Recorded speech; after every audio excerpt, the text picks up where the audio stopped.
নমস্কার বন্ধুরা, সবাই কেমন আছো? আশা করছি সবাই খুব ভালো আছো। আমরাও কিন্তু বেশ ভালো আছি। আমাদের নতুন একটা ভিডিওতে তোমাদের সবাইকে জানাচ্ছি অনেক ভালোবাসার অনেক অনেক অনেক ওয়েলকাম। আজকের ভিডিওটা স্টার্ট করেছি একদম সন্ধ্যাবেলার থেকে। সকালবেলার দিকে যেহেতু খুব একটা সময় পাইনি, সেই জন্য সন্ধ্যাবেলার দিক থেকে স্টার্ট করেছি। যেহেতু 3 বেলাই আমাকে রান্নাবান্না করতে হয়, তো 3 বেলার সমস্ত রান্না যদি আমি একবারে শেয়ার করি তাহলে ভিডিওটা অনেক বড় হয়ে যায়। তো সেই জন্য চেষ্টা করি পাটে পাটে করার। যেদিন সকাল বা দুপুরে করতে পারি না সেদিন সন্ধ্যাবেলার ক্লিপটাই শেয়ার করি। বাট এইটা আমার প্রথম যে সন্ধ্যাবেলার ক্লিপগুলো শেয়ার করছি। তো রাত্রে সবাই যেহেতু ভাত খাবে আর কি, গরমের মধ্যে শাশুড়িমার রুটিটা করতে বারণ করে। এইটা ভেবে বারণ করে যে এতগুলো মানুষের রুটি করতে গেলে আমার একটু কষ্ট হয়ে যেতে পারে হয়তো, সেই জন্যই বলে রাত্রেবেলা ভাত করে রেখো। আগে যেহেতু বাড়িতে আমরা মাত্র 4জন মতন ছিলাম, তো এখন যেহেতু লোক সংখ্যাটা একটু বেড়ে গিয়েছে, মামা মামি তারপরে আমার ননদ দেওর সবাই এখানটায় থাকে। মামা মামি রাত্রেবেলা চলে আসে, তো সেই জন্য তাদের জন্য রান্নাবান্না করতে হয়। ওই জন্য রান্নার চাপটা একটু বেশি থাকে বলেই রাত্রেবেলার দিকে রুটিটা করতে বারণ করে।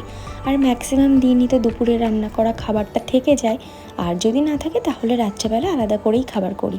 তো ওইদিকে আমার একটা যা এসেছিলো, তার বোনের বিয়ে বলে, তো সেই জন্য ওইদিকে কথাবার্তা বলতে গিয়ে মাঝখানে আর কোনো ভিডিও ক্লিপ আমি নিইনি। তো এইদিকে রাত্রেবেলা বাবানের জন্য করছি একটু কুমড়ো ভাজা, আর একটু করেছিলাম পাবদা মাছ ভাজা, আর এইদিকে করবো একটু বেগুন ভাজা। আজকে বলতে গেলে ছেলেটাকে রাত্রেবেলা সব ওই ভাজাভুজি দিয়েই খাইয়ে দায়সারাভাবে কাজ সেরে দিলাম। আর সত্যি কথা বলতে বাবান এগুলো খায়ও ভালো, কিন্তু সবসময় তো ভাজা জিনিসটা দেওয়া ভালো না, সবসময়ের জন্য দিই না, মাঝে মধ্যে একটু দিয়ে থাকি।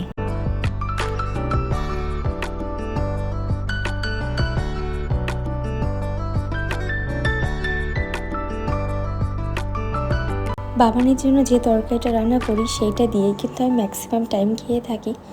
কখনো কখনো ধরো কোনো তরকারি বাবানের জন্য রান্না করলাম, সেইটা হয়তো একদম পরিমাণে অল্প হয়ে গিয়েছে, তখন আমি খাই না, কিন্তু ম্যাক্সিমাম টাইম চেষ্টা করি ওর জন্য যেটা রান্না করি সেইটাই আমি খাওয়ার চেষ্টা করি। যেমন আজকে রাত্রেবেলা ওর জন্য করেছিলাম কুমড়ো ভাজা, বেগুন ভাজা আর মাছ ভাজা। তো ওই জন্য আমি আমার জন্য করেছিলাম রাত্রেবেলা শুধু একটু চা আর একটু আটা রুটি। এই জিনিসটা খেয়ে শুয়ে পড়েছিলাম। আমার জন্য আর এক্সট্রা করে কোনো তরকারি বা ভাত কিছুই করিনি। মামা মামি খাবে আর ওনারা খাবেন, সেই মতনই ভাতটা করে রেখেছিলাম।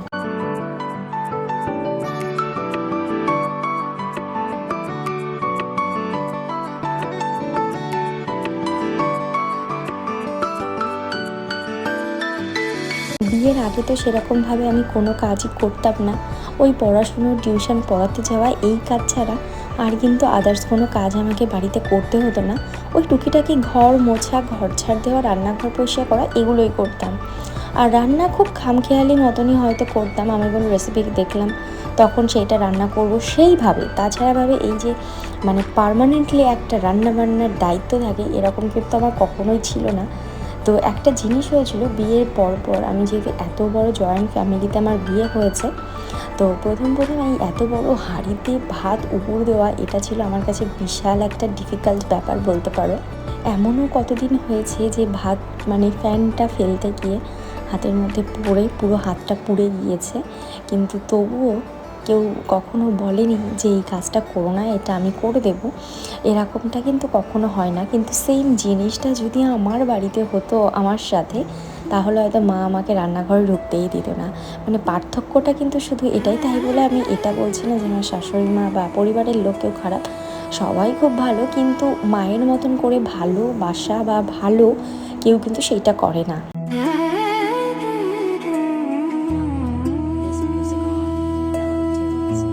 আর এইদিকে ভাতের যেহেতু ফ্যান ছিল, ওর মধ্যে একটু সার্ফ দিয়ে হাত ধরা যে কাপড়গুলো থাকে তেনা, সেইগুলো একটু ভিজিয়ে দিলাম, তাহলে না বেশ চিটচিটে ভাব যেটা থাকে সেইটা চলে যায়। খাওয়া দাওয়া সেরে স্নান করে চলে এসেছি এবার ঘরে। বাবানের বাবা দুজনেই তো ঘুমিয়ে পড়ছে। রাত তখন 2:30 বাজে। তখন গিয়েছি আমি ঘুমাতে। ভিডিও এডিট করতে হয় যেহেতু অনেকটা সময় লাগে, তো সেই জন্য ম্যাক্সিমাম দিন কিন্তু আমি একটু দেরি করেই ঘুমাই। আবার ম্যাক্সিমাম দিনই বলতে গেলে একটু লেট হয়ে যায়। আমার সবার প্রথম আমাদের বাড়িতে আমার শাশুড়ি মাই ঘুম থেকে ওঠেন প্রায় 5টা 4:30 এরকম নাগাদ। এবার অত সকাল সকাল যেহেতু আমি উঠতে পারি না, সেই জন্য আমি কখনো উঠি না, যেহেতু অনেকটা রাত করে ঘুমাতে হয়। আর এদিকে রাত্রে ঘুমাতে যাবো, ছোটোকে আদর করবো না, এটা তো হয়ই না।